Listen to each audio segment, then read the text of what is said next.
Okay, we are live, or so it says. I'm Laura Chandler, the Executive Director of the Foundation of the Sacred Stream. I'm the host of the Sacred Stream Radio podcast, and I'm here with Isagu Chardy, the Founding Director of the Foundation of the Sacred Stream, and we are talking today about plant medicine and the healing power of plants. So, yeah, looking forward to that since it's a subject close to my heart. Yes, because you are a plant. Indeed. It's sort of undercover. Yes. And so I just want to invite everyone to first thank everyone for being here. And I know people are sort of just now coming on and as we kind of ramp up. So I just want to invite you to let us know that you're here. Write a comment in the comments section and tell us who you are and where you're watching us from. And please join in the conversation. That really makes it robust and makes it interesting and fun. And if you have a question or a comment, please feel free to share it. Also want to invite you to like and subscribe, and that really helps our channel grow, and it helps us reach more people who might find this information helpful. So we are excited to be here. We're excited to do these lives, and we're going to do more of them. And yeah, we have some, we're going to talk a little bit before we get started. We have some classes coming up. What have you got coming up? We have plant medicine coming up. Yes, we do. Yes, we do. Preparing and integrating the experience. And we also have relationships in karma. Mm-hmm. And we have a class that's happening called the Mahamudra, which is a fairly advanced practice in Buddhism. And, it's helpful for people to have a little bit of Buddhist study under their belt. But it is a class that can really inspire you to understand and explore Buddhism more fully, even if you haven't really touched into it. Yes. And we're really lucky to have Kensho Rinpoche Thupten Tenzin teaching the class, who is a very well-known and well-loved teacher in the Tibetan Buddhist tradition. In the he's a Gelug master in that tradition. So we've got a full fall coming up, and we will be talking about it all in our lives and in class. And it looks like people are arriving. So I just want to say hello to Jen Maitreya is here. Thank you, Jen, for being here. She says she's looking forward to this talk. And Haley Lacroix is here, or Lacroix. I can get the pronunciation wrong, but forgive me for that. And she says that she loves working with plants. Sebastian is here from Colombia. Hello, Sebastian. Good to see you. Fatan is here from Canada. Great to see you here, Fatan. And Vanessa Gilgoff, aloha from Maui. Oh. Yeah, our heart is there with you all. And Teresa is here from Upper Michigan. Registered for many of our classes, so pursuing the DH certificate and maybe ASP too. Well, that's exciting. And we've got Jeff here from Emeryville. Welcome, Jeff. So we are talking about plants and plant medicine and all things related to plants. Yes. Let's talk about. Let's start with talking about the world of healing in plants and shamanic practice, because it is a very important aspect of shamanic practice. And I think one of the things that happens with plant medicine in this resurgence of interest, which is wonderful and healing for the world, is that people forget that plants have a much larger range of capacity than just the psychotropic plants. And, I remember as a young person, one of my first exposures to plant medicine was when I was in Mexico on a ranch where I spent half the year. And a lot of the ranch hands were Huichol Indians. And I was messing around.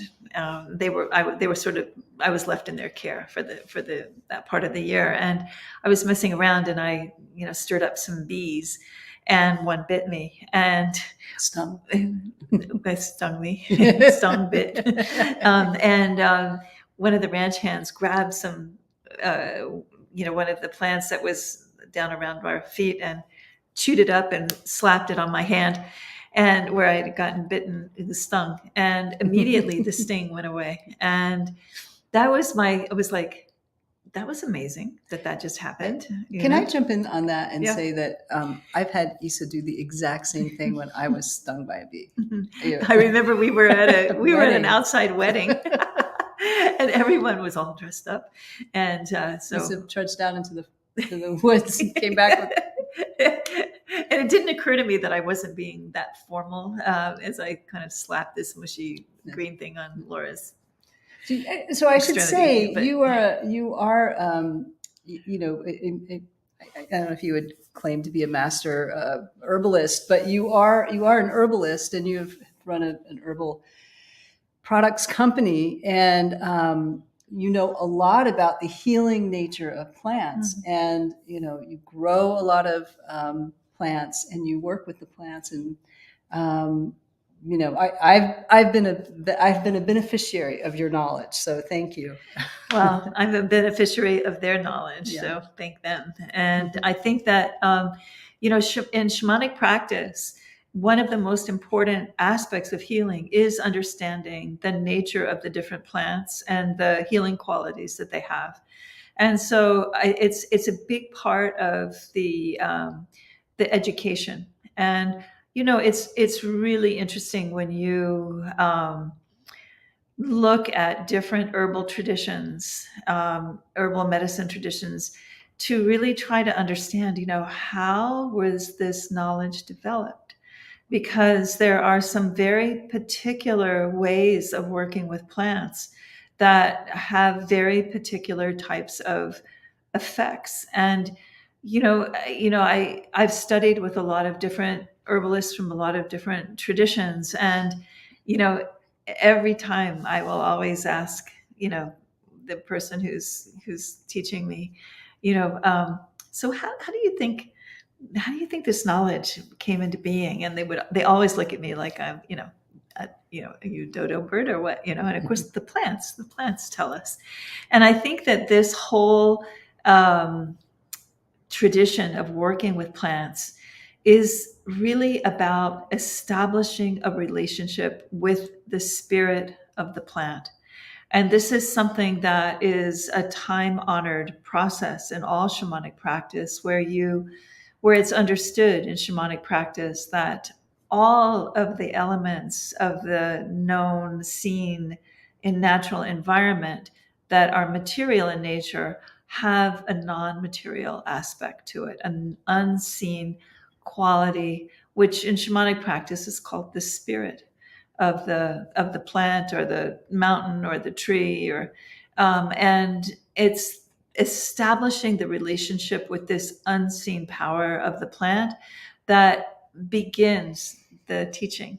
And I think that it's very important to remember that it is essential to acknowledge this unseen power when we're working with the plants, and to recognize that much of the healing capacity of the plant emerges from that unseen place, in addition, of course, to all the biochemical changes that plants offer any given physiological system that is out of balance on a biochemical level. And I think that we are so fortunate to live on a planet with so many plants, and of course I feel like it's kind of our duty to understand them and to honor them.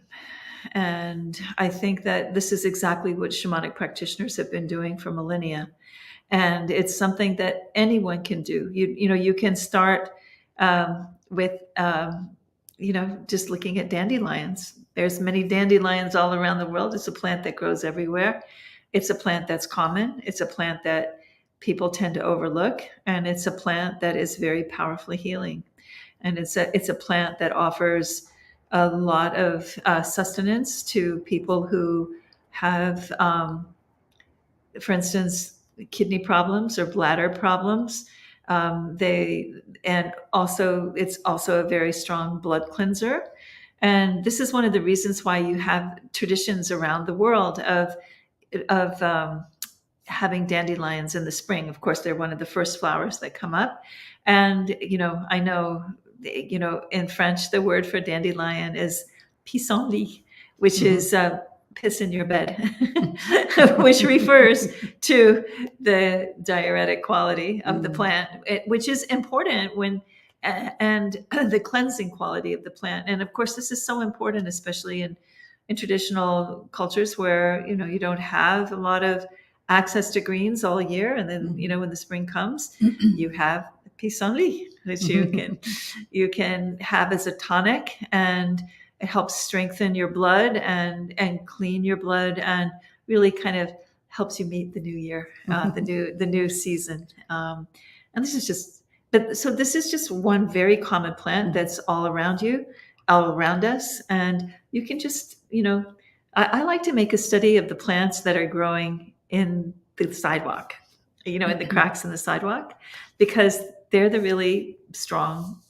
sturdy plants. And they're the ones in a lot of places that may be the only ones that you see if you're living in a city. So I would really encourage people to start paying more attention to the little gardens of plants that are growing in the cracks around your house of the sidewalk. I have a cheese plant garden going at the bottom of the driveway here that somehow is growing through the cement. It's right through the cement, where the cement meets the asphalt on the street. So I cultivate that garden, I think, much to the disdain of my neighbors every year. But I'm very impressed with the cheese plant.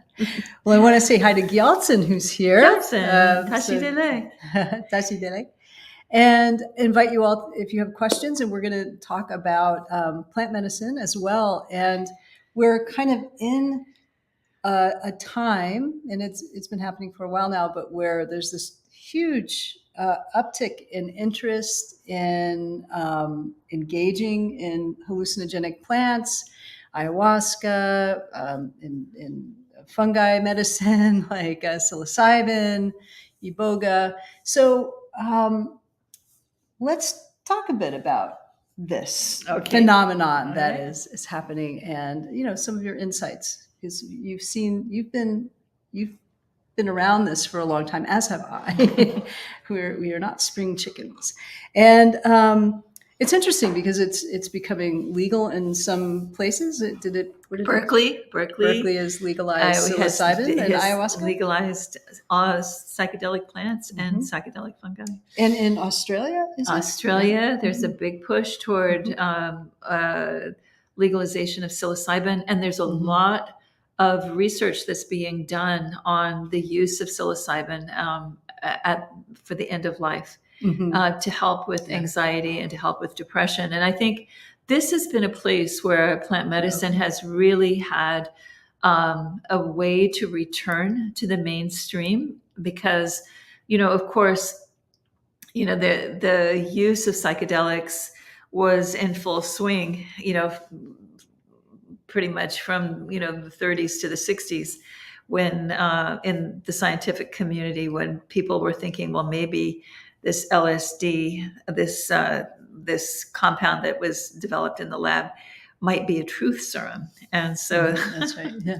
So the scientific community was doing experiments thinking that this might be something that could be used in warfare, which is, unfortunate. And when they realized that it didn't have a lot of help in that way, it's a more expansive, mind they realized that it was like rather that it would produce a state of mind that might challenge that kind of orientation. Of course, it was limited. So and of course it went underground. The use here in the West went underground, but in the last, it's almost 10 years now, where Johns Hopkins was really one of the leaders in beginning to work with psilocybin generated in the lab to help people that were facing end-of-life issues. And the results are, of course, tremendous in terms of helping people really have a broader view and a larger context in which to understand their experience as they are looking at their illness, trying to understand their life, and trying to understand what might be beyond their experience on a personal level. And so this is wonderful that the scientific community has had an open mind in this regard. And in Canada, there's several government funded research nonprofits that are really encouraging, having encouraging results, and where therapists are being trained, and in Australia, as we mentioned. And I really do think that it's just a short amount of time where it's going to be understood that this is something that should be part of the pharmacopoeia in Western medicine. And as this larger acceptance happens, of course, there's this important issue that arises, which is to remember the context in which the use of these plants was developed, which is, of course, the shamanic context. And of course, the shamanic context is all about being connected to the earth, being connected to nature. And it's important to not forget this, and to remember that within the shamanic practice, there is this understanding about establishing the relationship with the intelligence of the plants, and learning how to listen to that inner guidance and to recognize it as inner guidance. And I think this is important because it's so often we are so oriented in our education system to focus outward and to receive information from others, rather than to learn how to look inward and to allow ourselves to receive information from that part of ourselves that is in touch with the natural world, that is in touch with the larger experience of the transcendent. And we do, as we are exploring these plants, I think it's really incumbent upon us to remember the importance of establishing a relationship with inner guidance, and to recognize that the plants are meeting us in that place. And this is why the journey is so important from a shamanic perspective. Maybe you'd like to talk a little bit about the shamanic journey. Well, I'm thinking of meditation, or no, that's okay. But meditation or the shamanic journey is a way of connecting to inner guidance, I think, is what you're pointing to. Yeah. And in traditional shamanic practice, of course, it is through the journey that one establishes that connection. And the journey, of course, is a process of altering the state of awareness beyond this consensus level of experience of the conscious mind, which is very important, and which we do need, and in order to navigate this complex world. But in shamanic practice, there's this process of listening to a repetitive sound that helps. Usually it's a drum, and this helps alter the state of awareness so that you can begin to look inward. And of course, with meditation, the idea is to settle the conscious mind by a one-pointed focus on the breath, where you then begin to experience, again, that larger part of the self that is connected to all things, including the natural world.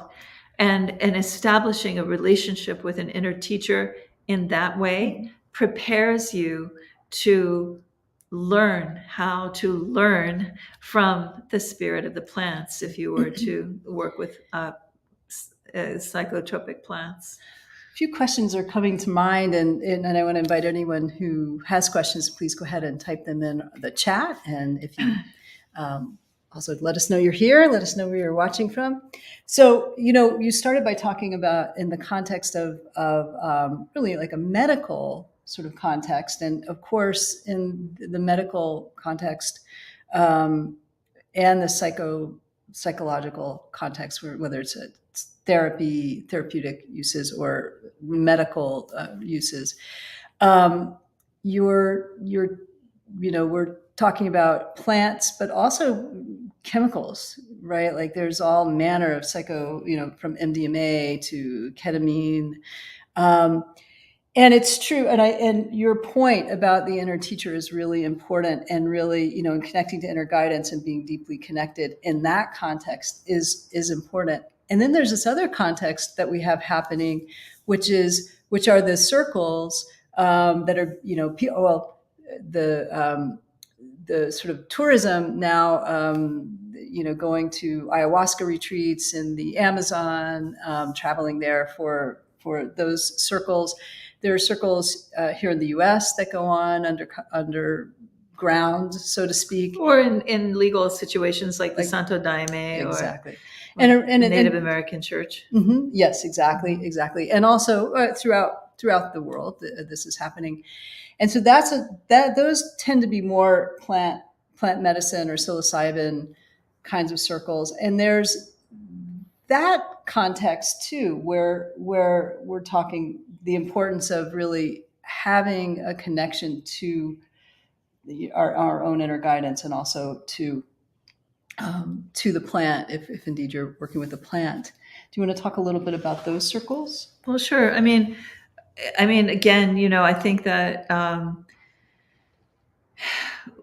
however you're approaching plants, whether it's as an herbal medicine or as a psychotropic plant that might offer you some insight about your own situation or the nature of consciousness, I think approaching the plants with respect is really important.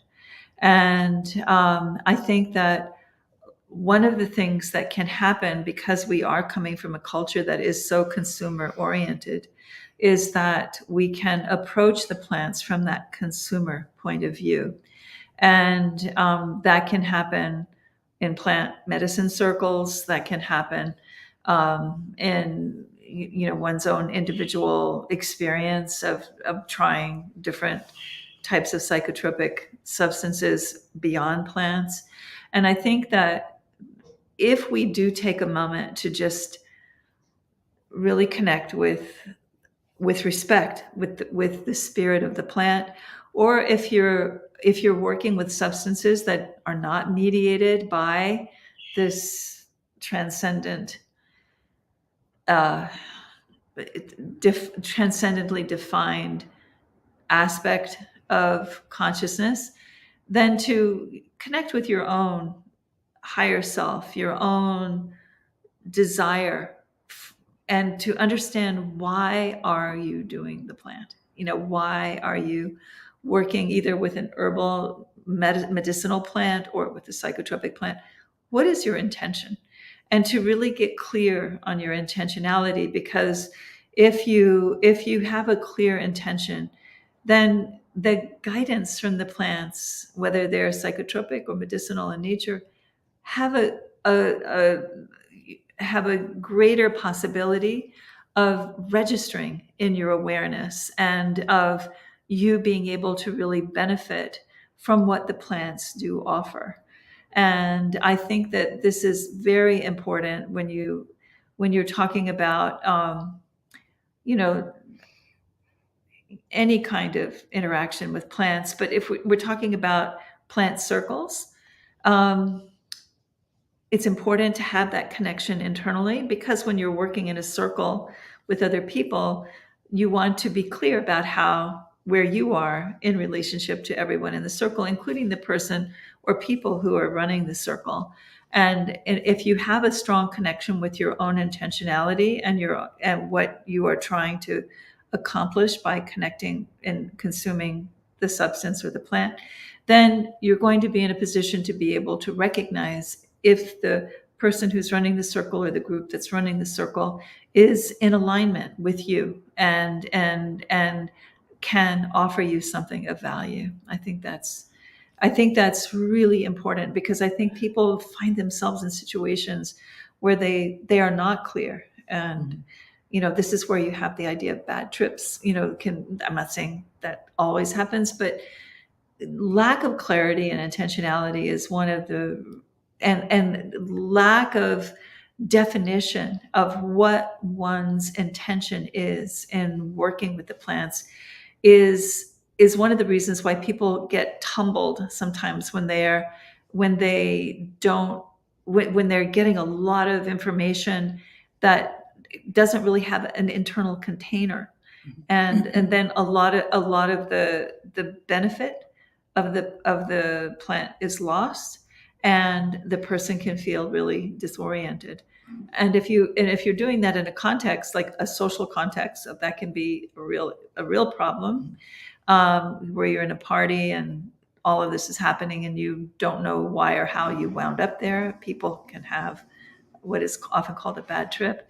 But also, if you haven't been clear in establishing the type of circle that you want to work with and the type of people that you want to work with, again, you have a lot to navigate externally that you shouldn't have to try to navigate when you're trying to understand and connect with the teachings of the plants. Right. And in addition to that, right, so the setting the intention and having this connection, there's also the setting of space and the holding of space. And sometimes you don't have people who are really equipped for that. And there's a question we have about that.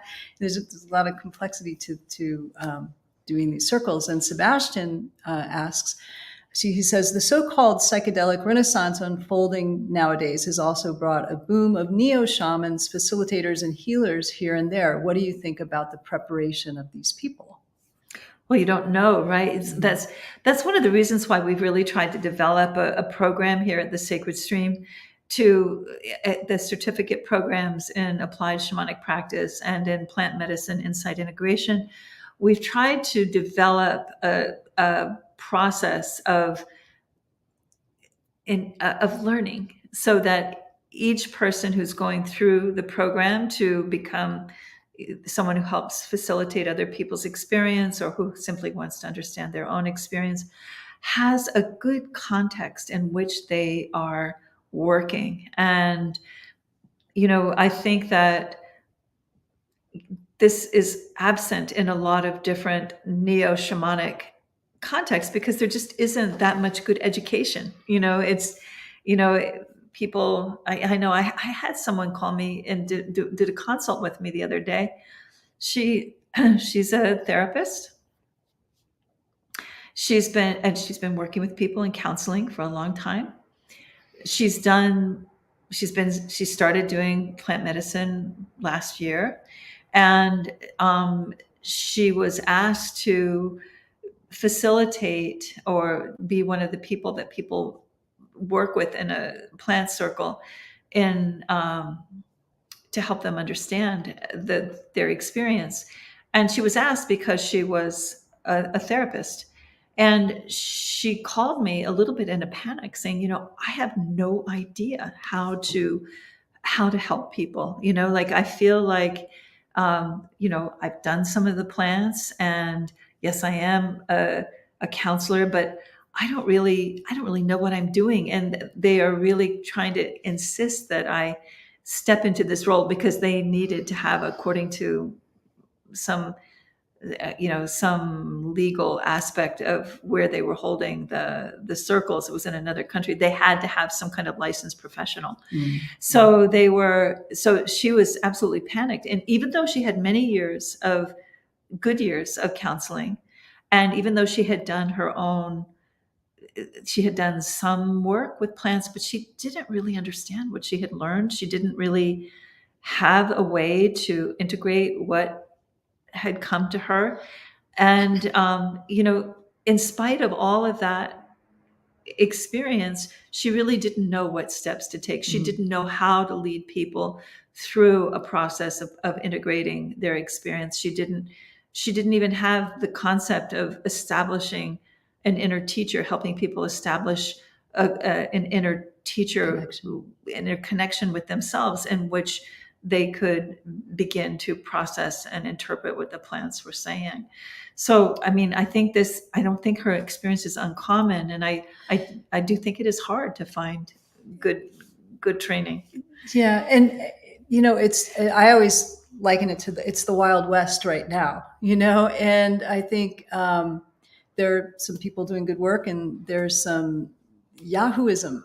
So, you have to really work closely and talk to people who have worked in the circles or who have done the circles. But, I would say, from my perspective, one of the really important things is integrity, the integrity of the person holding the space. And it's really easy. I mean, Issa and I have both seen this a lot, where sometimes the person holding the space is claiming the power of the plant for themselves in a way, and taking on that as their,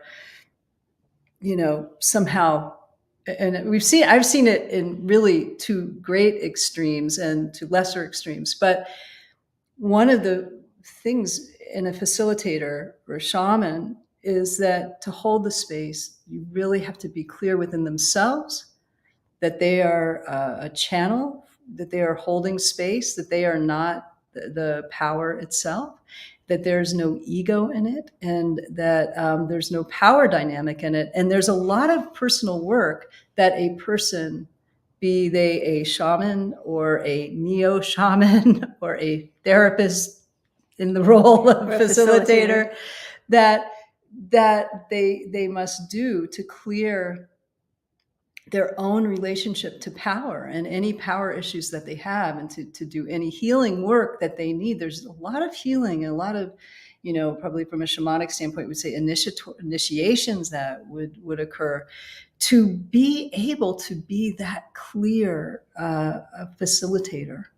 So, we're in the Wild West, and there's the good and the bad of it. And we have both had some pretty crazy experiences ourselves. So, yeah. One thing I always try to help people realize if they have had a bad experience, whether it's because they had not really understood what they were engaging with internally, or if they've had an experience with someone who's a facilitator who may not be in full integrity with their own power, or may just be inadequate to the task and not really know how to help someone, is to just remember that it's all learning.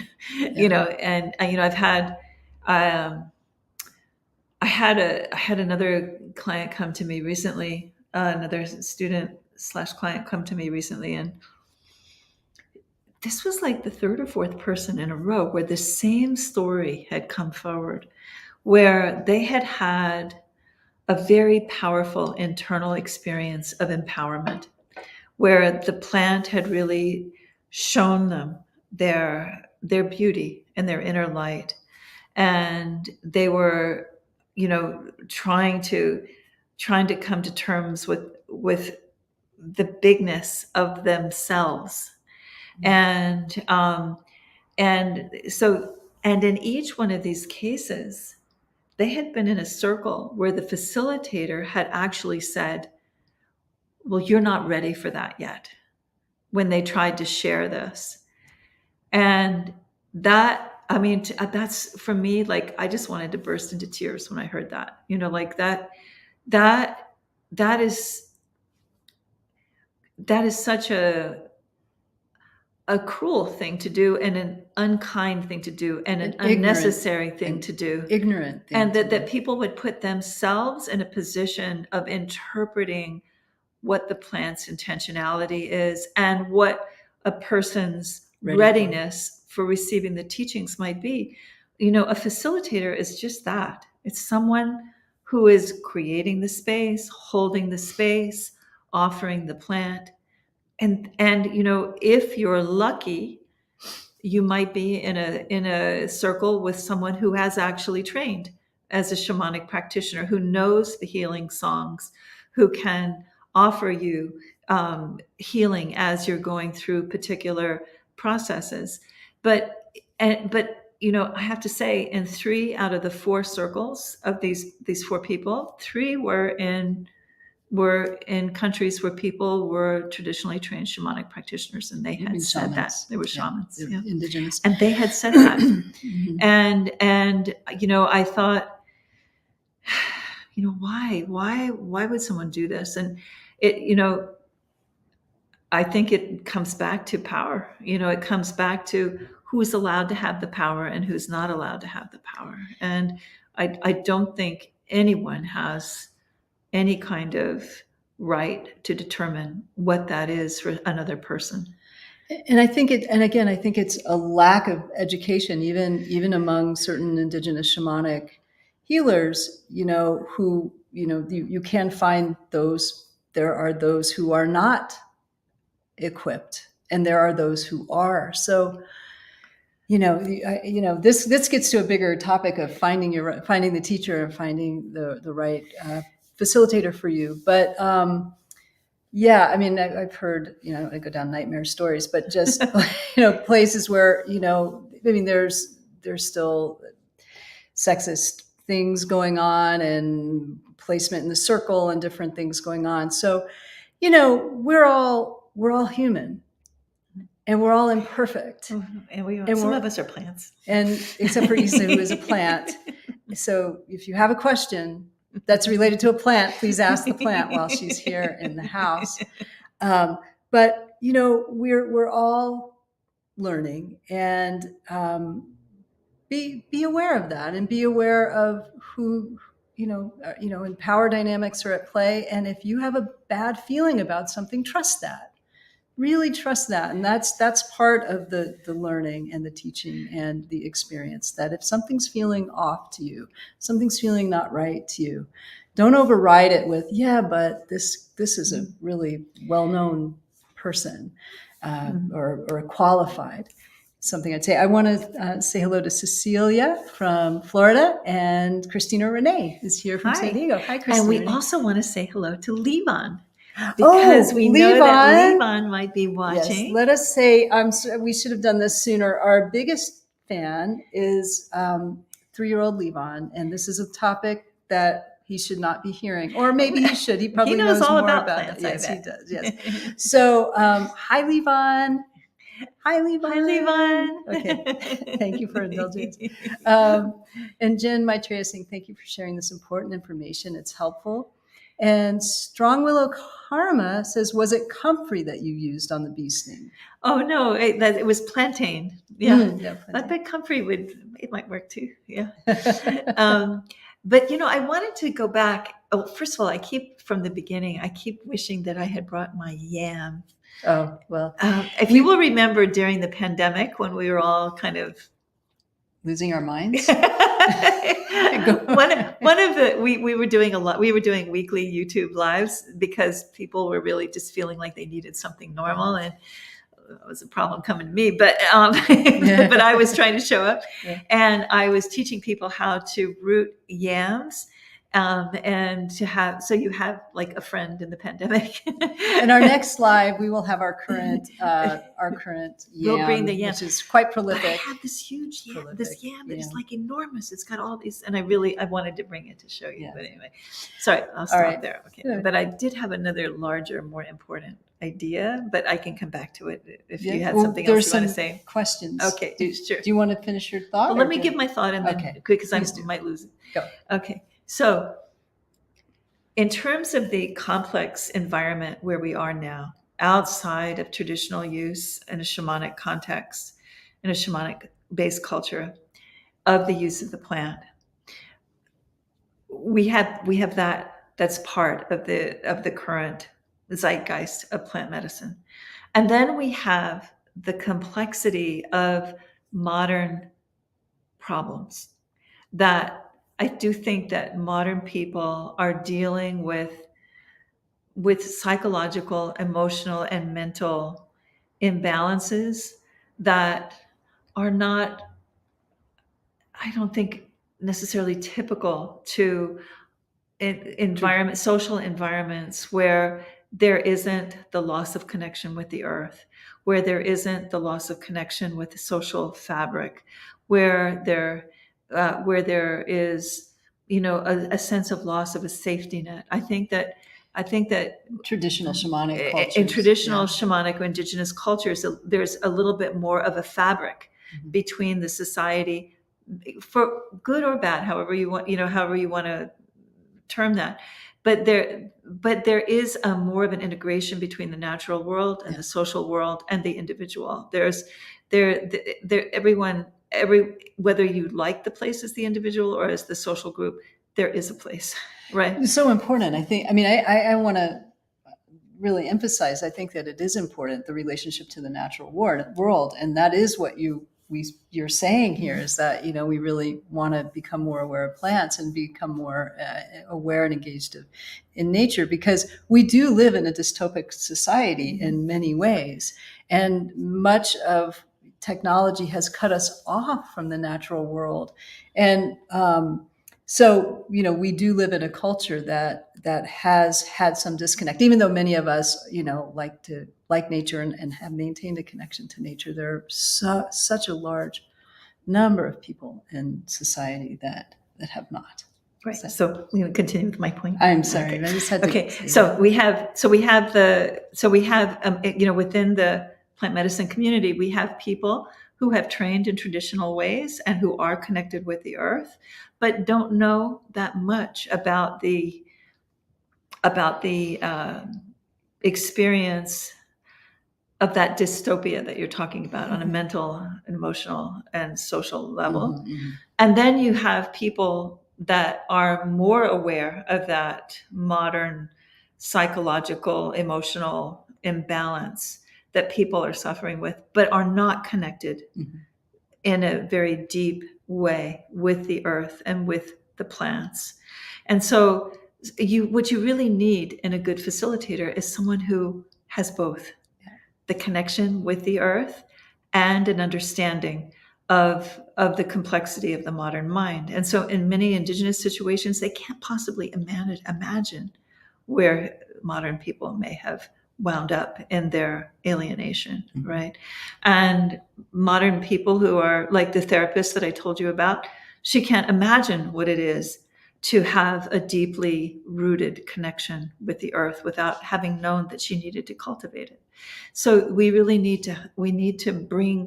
we're being challenged to bring these two things together as we are working with the plant medicines now. And I think in this way, we can really provide the plants an opportunity to be able to help us as modern human beings come back to ourselves. Yeah. So that was my point that I wanted beautifully to make. Put. Thank you.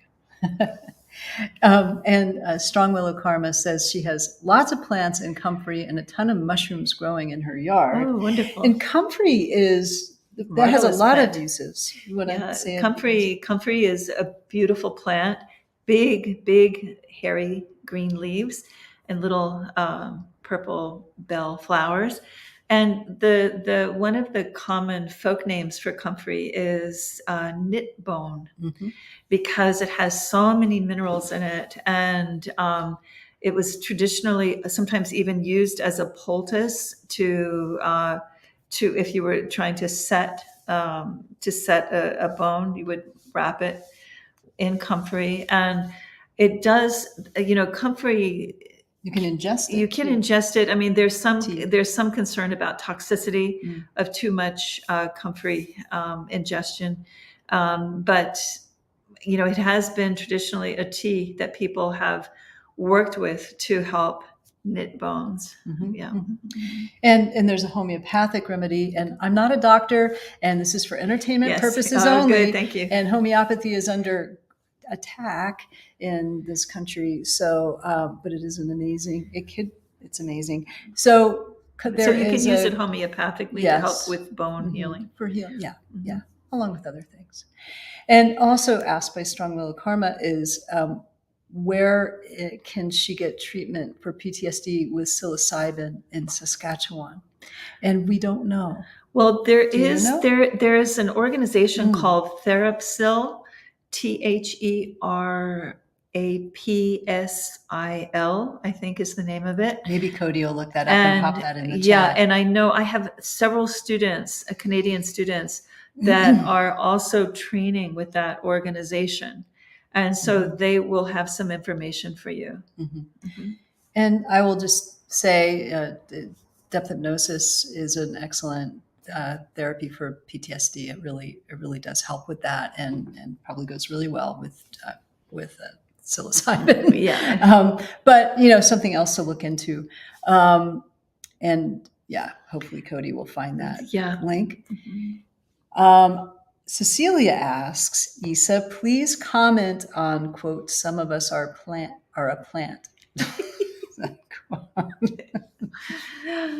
Said the plant. I don't know. I think that, when I was, I can only just try to offer some thought. When I was young, I lived in Hawaii, and of course, the plant life in Hawaii is everywhere in your face all the time.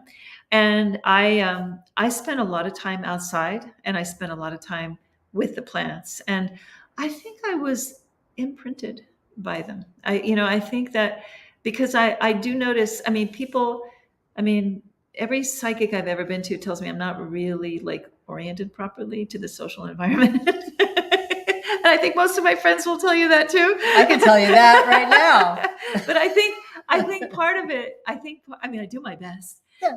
But I do think that I think that early imprinting, like, I think that the plants were like my caretakers, like I had, like, my very good friend was a mango tree, that I spent a lot of time with. And I think as a kid, I didn't know that wasn't what you did. Mm-hmm. And I just think I have an orientation to plants. Like, I notice if I'm driving around with someone, it's all, I'm looking at the plants, I'm looking at the trees, I'm not looking at the buildings. Mm-hmm. And I notice when I'm driving around with someone, that isn't the case. They're looking at the buildings. They're looking at the street signs, and I orient myself, okay, well, you turn left, where the camellia bush is, Well, and if I can offer this, I think that, as a kid, we're oriented differently anyway. We're open as children. And I think you really picked up on that. I think shamans are literally communicating with plants. And I think, you picked up on that, and you were connecting and perceiving. They had a lot to say.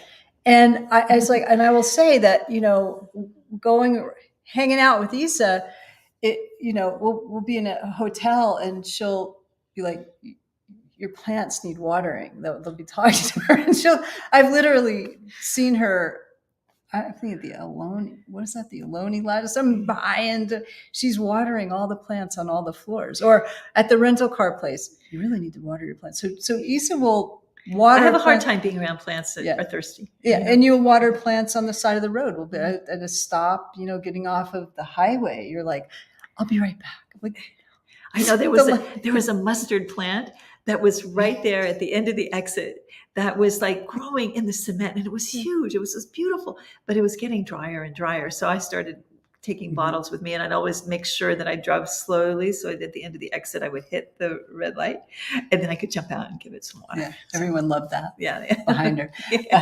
So we have digressed into Sorry. You asked. No, I took us there. Yeah, I drove us there. No, but she asked, what do I mean? Yes, so I'm just trying to offer some thoughts. Yes. You may be a plant too. Clem is here. Clementine Moss is here, and she says she loved the yam, and that hers didn't make it, but we can try again, Clem. Yeah. I'll share mine. And Clementine has the plant name. Yeah. Clementine. Yeah, indeed. And I'll also say Clem has a book out, From Bonum to Buddha and Back. Yes. So it's a great book, From Bonum to Buddha and Back. You should check it out. And hey, Katie's here from Martinez, and Jay is here from Petaluma, and asks any words of wisdom about sycamore maple trees. Have you been connecting with them? Sycamore maple. Wow, I know sycamores and I know maples, but I don't know a sycamore maple. This must be a new plant, a new tree, a hybrid tree. Mm-hmm. I don't know that particular tree. I know maples. Of course, we all know maples, maple syrup, and sycamores. Sycamores have this, very balancing kind of quality to them. Mm-hmm. But sycamore maple. You'll have to tell us. That would be interesting to journey to the spirit of that tree to try to understand it better. Yeah. Oh, well, thanks everyone for being here. And, we'll take a few more minutes if you have any other questions or comments that you'd like to share or thoughts on sycamore maple trees, we'll take them. And yeah, thank you for your thoughts. Well, one thing that I'd like to offer you is here's something. If you're looking for a way to get to know plants better, this is a project that I gave myself. So I decided that I would have some different plant oils. Oh, yeah. Like lavender oil, rose oil, pine oil, and essential oils. Cottonwood. So you can buy, small sample sizes. And so I had about 20 different ones that I brought together. And so I gave myself a project where every morning I would choose the new one and I would put the oil on my hand. I would smell it. And then I would read about that particular plant and all of its medicinal qualities. And I would spend the day smelling the oil and thinking about the medicinal qualities of that plant. And so if you don't know how to journey, or if you don't know how to meditate, then that's a way to be with the plant and to let it teach you. You can have it teach you olfactorily, and also you can learn about all of the different healing qualities that the plant has. So I offer you that as a way to get to know the plants better, and as a way to develop a relationship with them if you don't live in a place where there's a lot of plants growing around you. I know a lot of people live in cities and it's hard to find plants. So that's a way to develop your vocabulary around understanding plants. I learned so much. I chose oils of plants that I didn't know, like, so that was, I felt like that was really good education, because the thing about plants and trying to learn about all of the qualities of plants, the nature of plants, the medicinal capacities of plants, the psychotropic capacities of plants, is they are so many. And there are plants that are really, that have so many different levels where you can understand them. And so, it really is, if you're a learner, plants will teach you endlessly. And so I recommend that, I recommend that engagement. It can help you. I mean, there's so many plants that offer you a sense of well-being. Rose oil is very calming. Lavender oil is very calming. Where, eucalyptus is very enlivening. Peppermint is enlivening. These are more common kinds of plants that you can, and then you can like really kind of, notice the effect that they're having on your mood, noticing the effect that they're having on your quality of life, not to mention eating plants, like if when you sit down to eat lettuce, really spend some time with that lettuce leaf, like really feel how, it's, when you're eating it, that it's nourishing you and offering you this, it's gifts. And the wonderful thing about plants is they like to be eaten, because that's how they get around with their seeds. So, it's like you're helping them eat all of those blueberries. If you poop outside. Well, yeah, if you're a blue jay. And Jeff says, plants are by far the organisms that make up the largest biomass on Earth. Absolutely. Thank you. Thank you for that information. That's well stated. Yeah, we're sort of visitors, right? Yeah. Right. Yeah. Well, I thank everybody for being here and for participating, and we'll be back with some more lives. We have, if you're interested in learning more about working with plant medicine and integrating it, and also setting intention around it and preparing for the experience, we have a class that's coming up in another couple of weeks. The Shamanic Journey is also another great class that Isa will be teaching. That will help you develop that internal guide, relationship with internal guidance. Yeah. And just visit our calendar if there's anything. We have some events coming up. We have some free stuff. I invite you to listen to the podcast and subscribe to the podcast. And what's your next podcast? I'm very excited about my next podcast guest is Mark Barden from Sandy Hook Promise. Right.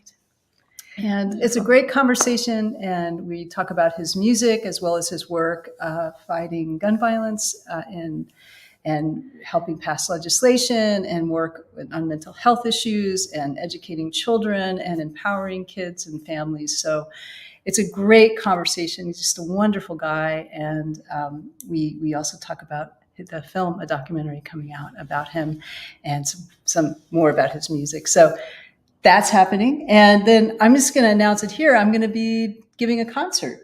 That's exciting. That's right. In October. So we will do that in person at the Sacred Stream, but also it'll be live stream. Live stream. So join us there. It's a fundraiser for our scholarship fund. And yeah, thank you all so much for being here. And Cody, thank you. We want to thank Cody Humston, who has been here as our moderator and our overall support person, both emotionally and technologically.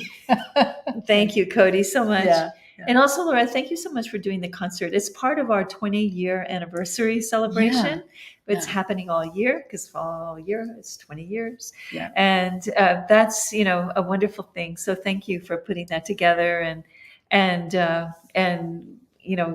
if you haven't heard Laura sing, you will be really happy.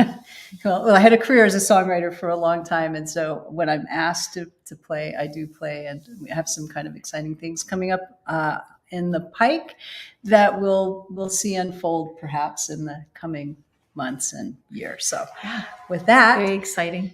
But so thank you for joining us in our 20th year. Yeah. And please do check the website and see about all the upcoming events. And looking forward to seeing you in the stream. Yeah. Thank you very much.